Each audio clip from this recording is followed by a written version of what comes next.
You want to stop playing video games? I'm going to tell you how. So video games are amazingly fun, and there's a billion-dollar, multi-billion-dollar industry that's worth more than the movie industry that wants to addict you to playing their games. So they got psychologists in there working on intermittent reward. They got the musicians in there working on great scores and lots of jingling sounds in the tone of C, like a slot machine. And they've got great marketing, and they've got scantily clad women, everything that you can think of to addict you to playing their game. And if they can't design new levels and think of, new cool things for you to do, new game mechanics or characters, well, they'll just make you grind. You've got to do the same map over and over again and beat a certain time or beat your old time or whatever the tricks are that they use. So it's you versus this multi-billion-dollar industry that has a lot of experience addicting people very similar to you, right? So you got to use every trick in the book. So what are the tricks that they use? Well, one is social. They want your friends to know you're playing, and they want you to tell your friends that you're playing. So how do you break that? How do you reverse it? You don't tell your friends what games you play, right? You don't add all your friends. Then you're less likely to be reminded and get back into a bad habit, right? 2, they want you to become a member, to sign up, to be reminded, to have to log in every once in a while to maintain some status, right? To broadcast your, quote, trophies, which they're basically trophies of failure, right?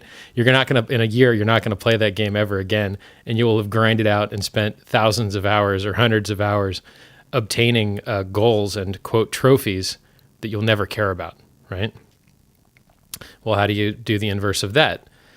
Don't tie your game account to all your media accounts. Don't have all these constant reminders telling you that you should be spending your time on their game and not doing anything else, right? Not going to the gym, not meeting girls, not, calling your grandmother, calling your mom, like nothing that you would create a lifetime of good relationships with. They want your money, and they want your time, and they want your attention. They measure it in minutes, right? So, trick 1, don't do the social stuff. Trick 2, see grinding for what it is, right? It's bad content. It's the lowest quality content possible. Or those pay-to-play casual games that get you to pay to stop being irritated, like Clash of Clans. Horrible, totally horrible game, right? If people knew that they would enter the lottery of spending thousands or hundreds of dollars if they could afford it on such a game, they would never start. But they get you in that door and they get you hooked, right? So don't get hooked. Understand that you are going to lose against these multi-billion-dollar companies who spend all day, every day, figuring out how to separate your time from you and your money from you for their gain. What else can you do? You can remove the distraction from your computer, right? So if you're using a computer, if you're using a PS4, Xbox One, whatever you're using, delete the games. And deleting them is not enough because you're a pretty smart guy. You'll probably figure out how to reinstall them, right? So you need to not only delete them, but shred them, change your password, change your email, change your phone number, change your accounts, permanently delete and destroy as much as you possibly can to make up for the concept that you are weak and that at some point you're going to want to redo these things. And once you've got this window, this tiny opening that you can jump through, where your desire for something else, for something more is strong enough, where you're willing to endure the pain of breaking that habit and, creating that door of opportunity. The more work that you do in this moment, the more work that you do to destroy and make harder for you to go and get back into the same pattern, the easier it's going to be for you to stay out of the pattern, right? So let's say you're a League of Legends addict. League of Legends, 16 gigs, 20 gigs, some number of gigs, right? Well, it takes a long time to download. Even if you've got a fast connection, it takes a long time to download. Buy a slower internet connection. Don't have an internet connection. Run out of hard drive space. Make sure you don't have any level 30 accounts. Delete all your accounts. Delete all your friends. Do every single thing that you can think of to make your life easier and to make it harder to go back into that thing which you're addicted to. It's like being a smoker. Well, are you more likely to smoke with cigarettes in the house or no cigarettes in the house? No cigarettes in the house, because you've got to perform effort to go and acquire this thing to then choose to do it, right? The same goes with gaming. Now, there's a saying that nature abhors a vacuum, and it's true. And what it means is that anytime you remove a habit, something else is going to fill that time and that space. And if the thing that fills that space doesn't meet the same needs at the same level as what you're replacing, well, you'll probably go back to your old habit, right? So for instance, if you're sitting on the internet and you ever find yourself typing in Reddit or typing in Twitter or typing in Facebook, and you don't know why you're doing it, you're just like, I'm so used to doing it, right? Oh, I'm slightly bored. Fill the space with social media. Oh, I'm slightly bored. Fill the space with gaming. Oh, I've got homework to do, or there's something I've been putting off. Fill that consciousness with some terrible thing that deletes your consciousness, that makes it go away. And living a life of diversion and distraction, avoiding those feelings of boredom or angst or regret or whatever it is that you're trying to avoid feeling, it's a terrible way to live life. A life led through greed and desire and passion is far better than a life led through distraction. And what can I do that'll make the pain go away, that I can just make my consciousness disappear? And it's a tragedy. And many, many thousands of, probably millions of, definitely millions of man hours of life are lost just trying to delete your own existence, your own consciousness, to consume it with the busy work of grinding or internet points or karma or whatever your thing is.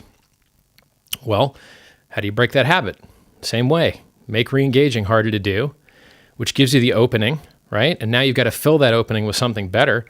You could make YouTube videos, right? YouTube's a thing. Doesn't cost anything, right? You could paint. You could make music. You could make new friends. You could see the world. You can learn to dance. You could learn to do anything, right? Or not learn at all. You could jerk off a lot. It might feel better and pay better rewards, though you may get sore one day, right?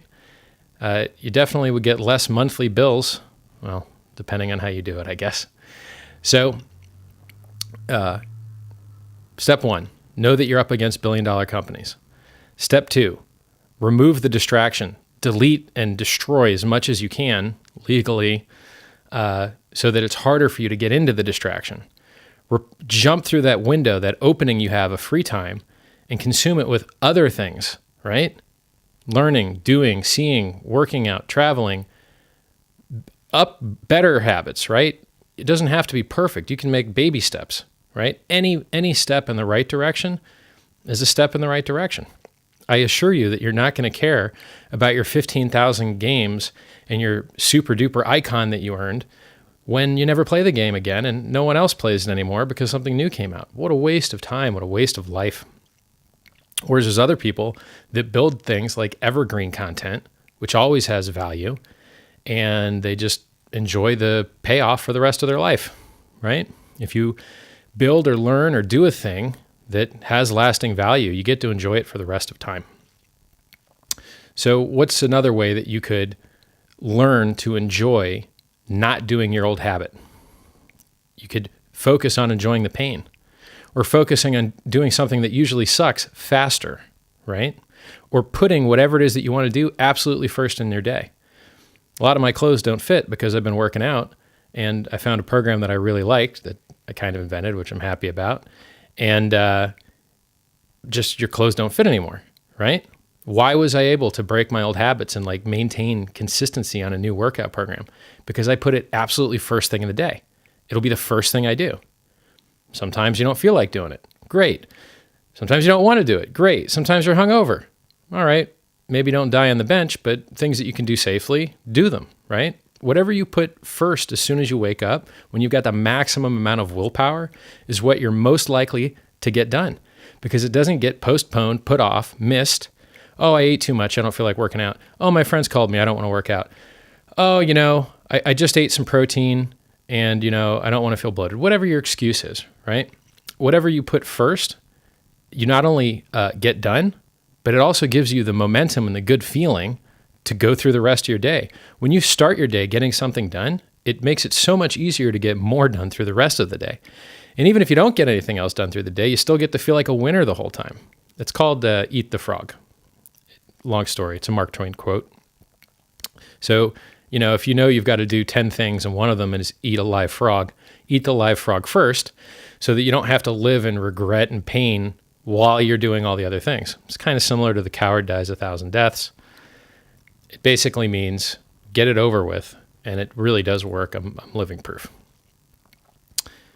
So you're up against billion-dollar companies. Remove the distractions, open the window of opportunity, insert new habits, put those habits first thing in the morning. And if you want to use the social tricks of joining a club, getting a coach, joining a group, having a team, you'll do a lot more for your team and for your coach and for your group than you'll do for yourself. You're much more likely to screw up silently without anyone watching than you are when you're on a stage or when other people rely on you, because then you have the social benefits of being a good teammate, a good partner, or a good student.